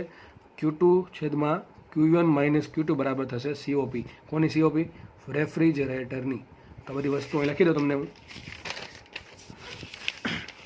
ચલો જોઈ લઈએ આપણે. તો રેફ્રિજરેટર એના માટે સૂત્ર શું આવશે? COPનું સૂત્ર શું આવશે? શું જોઈએ છે? Q2 છેદમાં શું આપ્યું? કાર્ય ડબલ્યુ. Q2 એમને રાખો, ડબલ્યુ શું હશે? Q1 minus Q2. Q2 છે જે ફ્રીજના કમ્પાર્ટમેન્ટમાંથી જે હીટ શોષણ કરીએ, અને Q1 જે છે એ જે સોર્સ એટલે કે વાતાવરણ જે છે એમાં કેટલી હીટ ગુમાવી, બરાબર. તો Q2 છેદમાં Q1 માઇનસ Q2. આને પહેલાં આપણે જોયું હતું હીટ એન્જિન. શું જોયું હતું? Heat engine. એમાં COP નો એમાં શું આવે? એફિશિયન્સી, કેટલું કાર્યક્ષમ છે. તો શું આવશે? Output by input. આઉટપુટ શું હતું? એમાં કાર્ય હતું. શું હતું? કાર્ય છે. ઇનપુટ શું આવ્યું? આપણે Q1 આપ્યું. શું આપ્યું હતું? Q1. ડબલ્યુ શું હતું ત્યાં? Q1 માઇનસ Q2 છેદમાં Q1. લખાશે શું? 1 માઇનસ Q2 બાય Q1. આ સૂત્ર થઈ ગયું હતું એફિશિયન્સીનું. હવે જુઓ, સૂત્ર છે COPનું. હું એમ કહું કે એફિશિયન્સી 1 કરતાં વધારે હોય, સાચું ખોટું? અરે 100% ખોટું. 1 કરતાં વધારે ક્યારે હોય? અરે ભાઈ વચ્ચે માઇનસ છે, એટલો સરવાળો છે. હા, અહીંયા સરવાળો હોત તો એફિશિયન્સી 1 કરતાં વધત. સમજાય કે નહીં? આ વચ્ચે સરવાળો હોત તો 1 પ્લસ સમથિંગ થાય છે. અહીંયા તો 1માંથી કંઈક બાદ થાય છે. અરે સર, તમે એફિશિયન્સી 1 કરતાં વધારેની વાત કરો છો. એફિશિયન્સી કોઈ દી એકેય ન હોય. હમણાં કીધું તું કે એફિશિયન્સી કોઈ દી 1 પોસિબલ નથી. તો એફિશિયન્સીની કિંમત કેવી હોય? Always efficiency is always less than 1. It's not equal to 1. Efficiency 1 પણ નહીં હોય અને 1થી વધારે પણ નહીં હોય. એટલે શું થયું? Efficiency is always less than 1. યાદ રાખો, ક્ષમતા, કાર્યક્ષમતાની કિંમત હંમેશા 1 કરતાં ઓછી આવે. વાત કરીએ COPની, કે COPની કિંમત કેટલી હોય? જુઓ, ઉપર છે Q2, છેદમાં છે Q1 માઇનસ Q2. મોટું કોણ છે? Q1 મોટું છે, Q2 નાનું છે. એક એક્ઝામ્પલ લઈએ તો સમજાઈ જશે. સમજો, માનો કે હું ફ્રીજ દોરું છું, બરાબર. ફ્રીજ મેં દોરી દીધું તો કે ફ્રીજમાંથી મેં 30 જૂલ જેટલી ઉષ્મા બહાર કાઢી. એ બહાર કાઢવા માટે મેં 20 જૂલ જેટલું કાર્ય કર્યું. સમજો, કુલ કેટલી ઉષ્મા જશે બહાર? 50 જૂલ જશે કે નહીં? આ મેં કાર્ય કર્યું 20 જૂલનું. મારા માટે Q2 30 જૂલ છે અને Q1 કેટલા છે? 50 જૂલ. ચલો આનો આપણે COP લઈએ. COP કોને કહેવાય? તો મારા માટે શું છે? Q2 મેન છે. તો શું જોઈએ છે? ઠંડક. એટલે ટૂંકમાં Q2. એના માટે મેં શું કર્યું? કેટલું કાર્ય કર્યું? 20 જૂલ. શું આવશે COP? 3/2. કેટલી આવી? 1.5. જુઓ કેટલી આવી COP? 1.5. તો યાદ રાખો, COPની કિંમત 1 કરતાં વધારે હોઈ શકે. COP 1 હોઈ શકે? હા, હોઈ શકે ભાઈ. ક્યારે હોઈ શકે? જુઓ, મેં 20 જૂલ જેટલી ઉષ્મા બહાર કાઢી અને 20 જૂલનું કાર્ય કર્યું. સમજો, મેં 20 જૂલની ઉષ્મા બહાર કાઢી ફ્રીજના કમ્પાર્ટમેન્ટમાંથી. એના માટે મેં 20 જૂલનું કાર્ય કર્યું. શું આવશે? 20 ભાગ્યા 20. શું આવશે? COP 1 આવે. COPની કિંમત 1 કરતાં ઓછી પણ હોઈ શકે. ક્યારે? જુઓ, મેં 20 જૂલ જેટલી હીટ બહાર કાઢી, એના માટે મેં 30 જૂલનું કાર્ય કર્યું. 20 જૂલ હીટ બહાર કાઢી, એના માટે મેં કાર્ય કર્યું 30 જૂલનું. COP શું આવે? 20/30. તો શું આન્સર આવશે? 0.66. તો COPની કિંમત 1 કરતાં ઓછી પણ હોઈ શકે. આપણને ખબર છે COP વધારે હોય એ સારું કે ઓછું હોય એ સારું? તો COP વધારે ક્યારે હોય? હું જે હીટ જેટલી બહાર કાઢું છું, ઓછા કાર્યએ બહાર કાઢું. ટૂંકમાં ઓછા કાર્યએ વધારે હીટ જો બહાર ખેંચી લેતો હોય મારું રેફ્રિજરેટર, ફ્રીજ, તો એને સારું કહેવાય. તો COPની કિંમત જેટલી મોટી એટલું ફ્રીજનું પરફોર્મન્સ સારું. તો તમે કદાચ જોયું હશે કે 5 સ્ટાર, 4 સ્ટાર, 3 સ્ટાર કે 2 સ્ટાર જે બી ફ્રીજ આવે છે માર્કેટમાં, જો કે 2 સ્ટાર તો નહીં આવતા હવે, પણ જે 3 સ્ટાર, 4 સ્ટાર અને 5 સ્ટાર જે ફ્રીજ આવે છે, મોસ્ટલી તો 4 સ્ટાર અને 5 સ્ટાર જ આવે છે. એમાં જે 5 સ્ટાર ફ્રીજ હોય એની COP વધારે હોય. સમજ પડે છે? તો COPને આપણે સ્ટારથી ગણીએ છીએ કે 5 સ્ટાર ફ્રીજ છે. હવે જ્યારે પણ ફ્રીજ લેવા જાઓ ત્યારે થોડુંક ક્યારેક યાદ રાખજો કે COP સરે આવું સમજાવ્યું હતું. તો COP જેટલી સારી એટલું સારું ફ્રીજ. તો 5 સ્ટાર ફ્રીજની COP 4 સ્ટાર ફ્રીજ કરતાં સારી હશે. તમને એવું કહેશે એ કે તમે 5 સ્ટાર ફ્રીજ લઈ જશો તમારું બિલ ઓછું આવશે. એનું કારણ શું? COP એટલે 5 સ્ટાર ફ્રીજ છે એટલે COP કેવી હશે? વધારે હશે. COP વધારે, COPનું એટલે શું થાય? Q2/W. મેન વાત કાર્ય જોડે છે. જેટલું કાર્ય ઓછું એટલી COP વધારે. તો જો 5 સ્ટાર ફ્રીજ હોય એની સીઓપી કેવી હોય? વધારે. એની સીઓપી વધારે શું કામ છે? એના માટે જે બહારથી કાર્ય કરવું પડે છે, એટલે કે જે ઇલેક્ટ્રિસિટીની એની જે જરૂર પડે છે એ કેવી છે? ઓછી. એટલા માટે તમને એમ કહે છે કે તમે આ ફ્રીજ લઈ જશો 5 સ્ટાર તો ઓછું બિલ આવશે. અને જે એની સીઓપી વધારે એટલા માટે છે કે જે બહારથી કાર્ય કરવું પડે એ ઓછું છે અને એ સારી અંદર ઠંડક આપે. ટૂંકમાં ઓછા કાર્ય એ વધુ ઠંડક આપે છે, એટલા માટે એની સીઓપી વધારે છે. અને ટૂંકમાં એટલા માટે એનું રેટિંગ કેટલું છે? એનું રેટિંગ 5 સ્ટાર રેટિંગ છે. એ પ્રમાણે જેમ જેમ રેટિંગ ઘટતું જશે, 4 સ્ટાર હશે તો સીઓપી થોડીક ઓછી થશે, ટૂંકમાં વધારે બિલ બાળશે, ટૂંકમાં પાવર એ વધારે ખેંચે અને ઠંડક પણ ઓછી આપે. સ્ટાર રેટિંગ ઓછું અને રેટિંગ કહેવાય, બરાબર છે. જેમ રેટિંગ ઓછું હશે એનો મતલબ એમ થયો કે સીઓપી કેવી છે? ઓછી. સીઓપી ઓછી મતલબ શું? એ પાવર વધારે બાળે છે અને ઠંડક ઓછી આપે છે. અને સીઓપી વધારેનો મતલબ શું થાય? એ પાવર કેવો બાળે છે? ઓછું બાળે, ઠંડક કેવી આપે? વધારે આપે છે. એ ડિપેન્ડ કરે કઈ કંપનીનું ફ્રીજ છે, બરાબર છે, અને રેટિંગ કેટલા છે. તો અહીંયા ફ્રીજ તમને સમજાઈ જવું જોઈએ આરામથી, બરાબર છે. તો સૂત્રો યાદ રાખવાનું છે તમારે કે સીઓપી ફ્રીજમાં આવશે સીઓપી, કોફિશિયન્ટ ઓફ પરફોર્મન્સ, એટલે કે ટૂંકમાં એવું કંઈક એવું માપદંડ કે જે ફ્રીજને સારા કે ખરાબ ગણાવી શકે, એ છે સીઓપી. અને હીટ એન્જિનમાં આવશે શું? તમારે આવશે હીટ એન્જિન, કહું છું, હીટ પંપ નથી કહેતો. હીટ એન્જિનમાં આવશે તમારી એફિશિયન્સી, કે આમાં સીઓપીનું કંઈ કામ નથી, બરાબર છે. આમાં કોનું કામ આવશે? એફિશિયન્સીનું. અને ફ્રીજમાં આવશે, રેફ્રિજરેટરમાં આવશે સીઓપી શું જોઈએ છે છેદમાં શું આપ્યું તો Q2/W. અને આમાં શું થાય? Efficiency. Output by input, engine કાર્ય કર્યું W, એના માટે પેટ્રોલ થકી ઉષ્મા મળી હતી Q1, તો W/Q1, બરાબર. તો આ સૂત્ર અહીંયા આવ્યું. આપણે એક કામ કરીએ હવે, રેફ્રિજરેટરની સીઓપી અને હીટ એન્જિનની એફિશિયન્સી વચ્ચે સંબંધ શોધીએ. શું નેક્સ્ટ ક્વેશ્ચન છે? રેફ્રિજરેટરની સીઓપી અને હીટ એન્જિનની એફિશિયન્સી વચ્ચેનો સંબંધ. તો ફટાફટ સોલ્વ કરીએ આપણે. જુઓ, એ બાજુ લખું છું હીટ એન્જિન. શું લખું છું? Heat engine. ફટાફટ એનો ડાયાગ્રામ દોરી દઉં. તમે જેટલા ડાયાગ્રામની પ્રેક્ટિસ કરશો એટલું તમને વધારે આવડી જશે. ચલો, આ હીટ એન્જિન થઈ ગયું મારું. શું કરે? ઊંચા તાપમાનવાળું છે સોર્સ ટી, એમાંથી ઉષ્મા લે છે Q1 ઉષ્મા લઈને હીટ એન્જિને કાર્ય કર્યું W, અને વાતાવરણમાં ઉષ્મા જવા દે છે Q2 ધુમાડા સ્વરૂપે. ધારો કે વાતાવરણ તાપમાન T2 છે. એફિશિયન્સી શું આવશે અહીંયા? કેટલું કાર્ય કર્યું, કેટલું આઉટપુટ છે છેદમાં કેટલું ઇનપુટ. ઇનપુટ શું છે? Q1. તો શું લખાય? W બરાબર લખાય શું અહીંયા? Q1 બરાબર W પ્લસ Q2. એના પરથી જોઈ શકો તમે, એરો કયો છે? W. તો W અંદર આવે છે, Q1 અંદર આવે છે, W બહાર જાય છે અને Q2 પણ બહાર જાય. લખાઈશું Q1 બરાબર W પ્લસ Q2. તો W બરાબર શું લખાશે? Q1 માઇનસ Q2 છેદમાં Q1. તો સાબિત થશે. માટે efficiency is equal to 1 minus Q2 upon Q1. આવું સાબિત થયું ને. ચલો આગળ વધીએ. બાજુમાં દોરું રેફ્રિજરેટર, તમને ખબર પડી શકે બેમાં શું ડિફરન્સ છે. ચલો આ પ્રમાણે ડાયાગ્રામ દોરું. માનો કે જે ફ્રીજ નીચે દોરું. ચલો આ વખતે ફ્રીજનું જે કમ્પાર્ટમેન્ટ નીચે દોરું છું.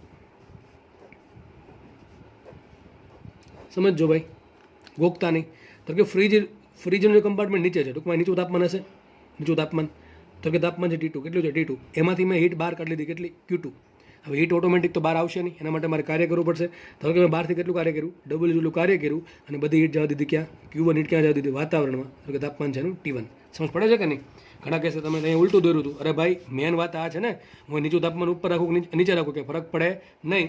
મેન વસ્તુ છે આ જે એરો છે ને એ બધા દોરવાની. તો મેં શું છે, મારું રેફ્રિજરેટર અહીંયા છે. રેફ્રિજરેટર આટલા ભાગમાં છે, આટલા ભાગમાં. આ બાર કમ્પ્રેસર લગાડેલું છે. તો રેફ્રિજરેટરમાંથી મેં Q2 જેટલી હીટ શોષી લીધી T2 તાપમાને, ઉપરથી કમ્પ્રેસર અથવા કાર્ય કુલ કર્યું W, અને એક બધું ભેગું થઈને શું થયું? Q1 જેટલું મેં ક્યાં આપ્યું? વાતાવરણમાં ઊંચા તાપમાને આપ્યું. તો જો આમાં શું આવશે? COP શું આવશે? શું જોઈએ છે છેદમાં શું આપ્યું? તો અહીં શું જોઈએ છે? ઠંડક, એટલે કે Q2, અને છેદમાં કાર્ય આવશે W. તો આમ લખી શકાય ને, Q2 ના છેદમાં શું લખી શકાય? Q1 માઇનસ Q2, બરાબર. તો કે COP ને C કહી દો, એટલે લખાઈશું C ઇઝ ઇક્વલ ટુ શું આવશે? Q2 ના છેદમાં Q1 માઇનસ Q2. તો આ થઈ ગયું COP નો C. ધારો કે C કીધું મેં અત્યારે ટૂંકમાં એને COP લખવાનું બદલે આટલું લખું છું. હવે મારે એક કામ કરવું છે, એફિશિયન્સી ઈટા એટલે કે N, અને હું કોફિશિયન્ટ ઓફ પરફોર્મન્સ COP એટલે કે C ને ભેગા કરવા છે. તો શું કરી શકે આમાં વિચારો. એક કામ કરીએ આપણે, આ બધા પદને હું Q2 વડે ભાંગું. શેના વડે ભાંગું? Q2 વડે. લખાઈશું અહીંયા Q2 ભાંગે Q2 1 થશે ને. શું થશે? 1 છેદમાં અહીં શું આવશે? Q1 ના છેદમાં Q2. એટલે શું આવશે? Q1 ના છેદમાં Q2 માઇનસ Q2 ભાંગ્યા Q2. 1 થઈ ગયું. આટલું થયું ને. શું કર્યું મેં? તમામ બધા આ ઉપર નીચે Q2 વડે ભાંગ્યા.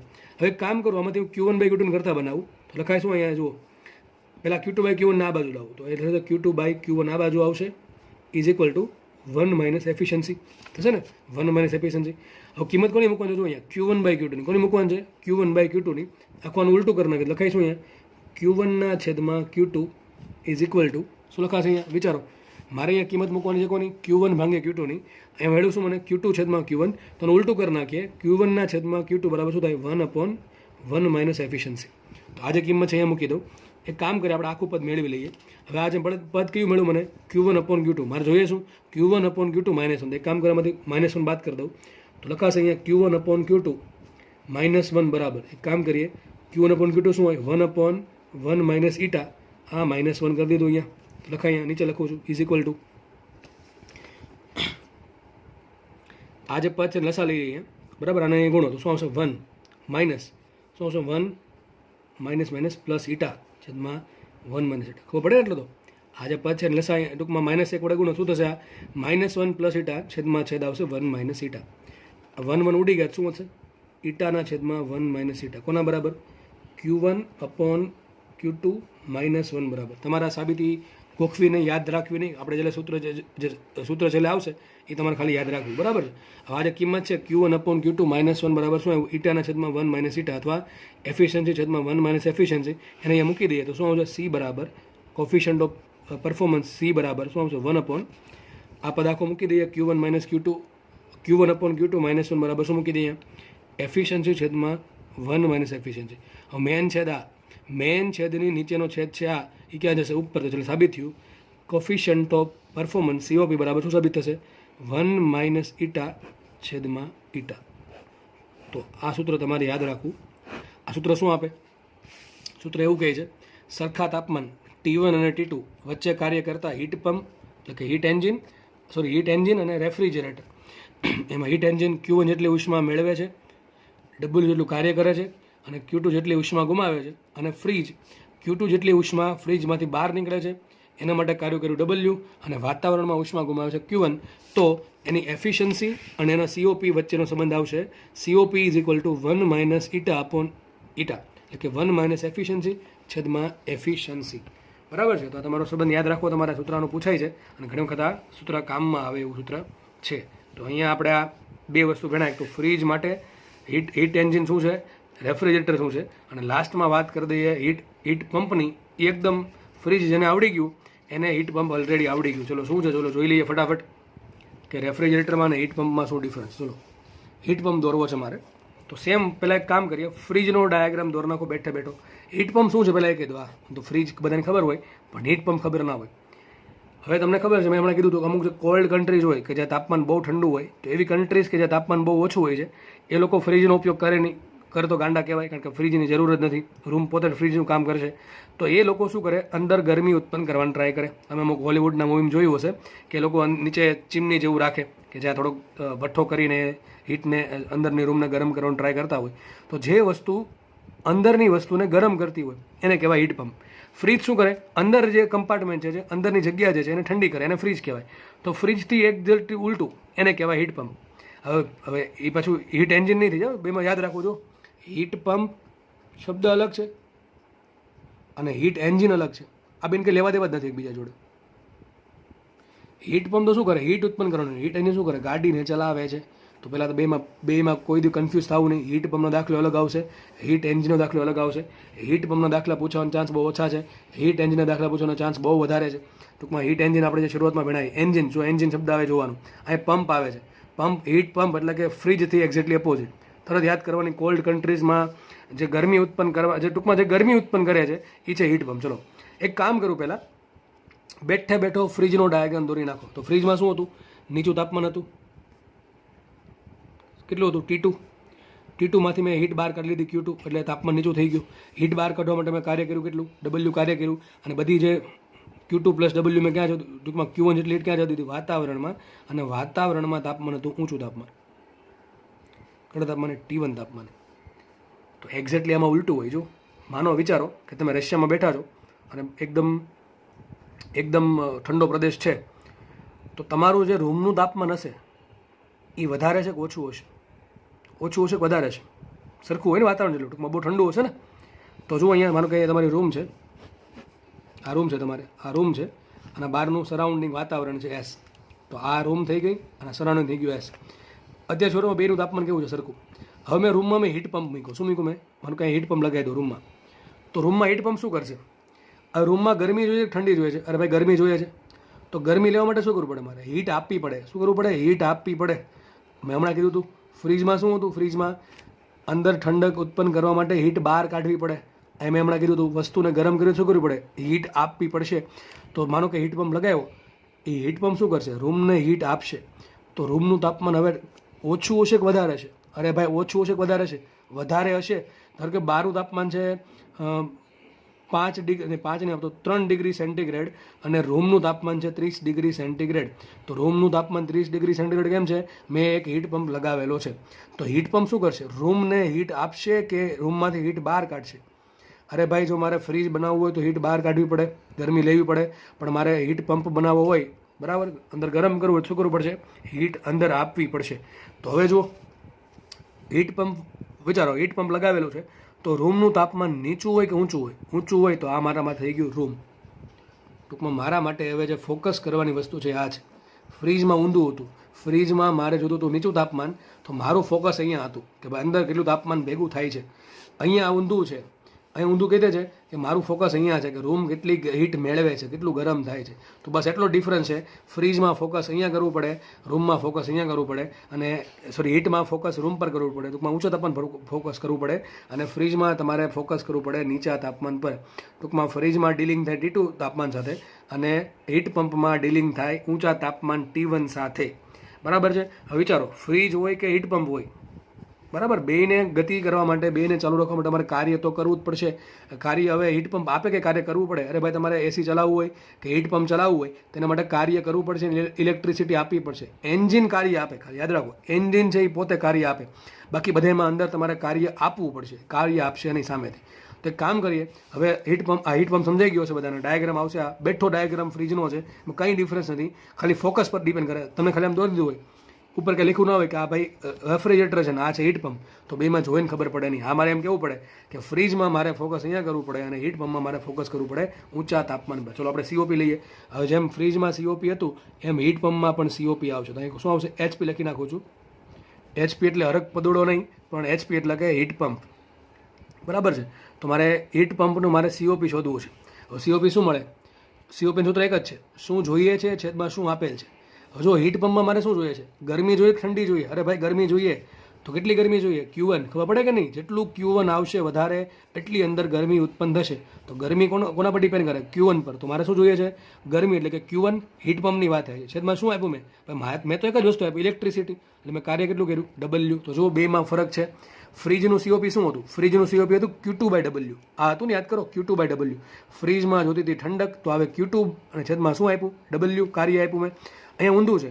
હીટ પંપમાં મારે શું જોઈએ છે? ગરમી. એટલે મારે શું જોઈએ છે? Q1.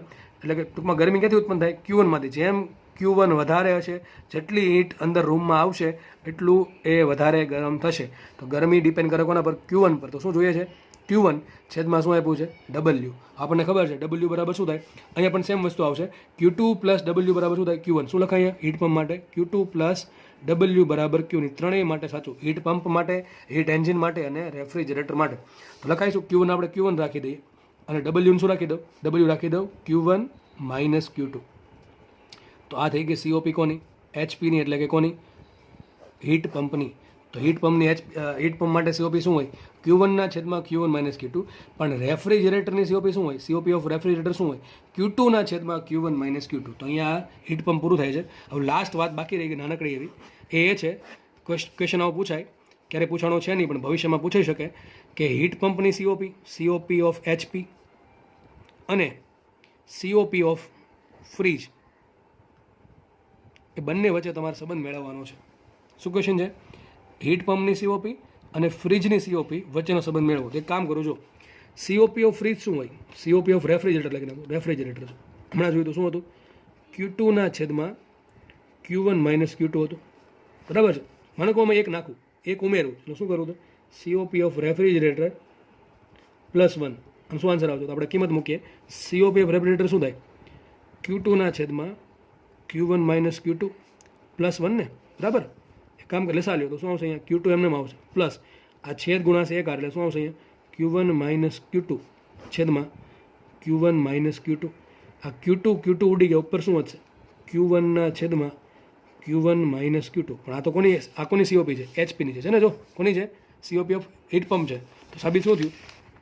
Q1/Q1 - Q2 એને શું લખાશે? COP of heat pump. તો છેલ્લે સાબિત થયું. યાદ રાખજો, હીટ પંપની જે COP જે છે, હીટ પંપની COP બરાબર શું થાય? COP of refrigerator +1. યાદ રાખો, હીટ પંપની COP હંમેશા ફ્રીજની COP થી 1 વધારે હોય. ફરીથી કહી દઉં, હીટ પંપની COP શું આવશે?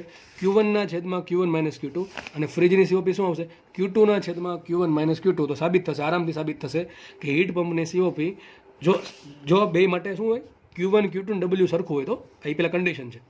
બે માટે અલગ અલગ વસ્તુ હોય તો સાચું નથી પાછું. આ ક્યારે? બે માટે Q1, Q2 ને W ત્રણેય વસ્તુ સરખું, એટલે કે T1, T2 તાપમાન સરખું હોય તો આ સૂત્ર સાચું છે.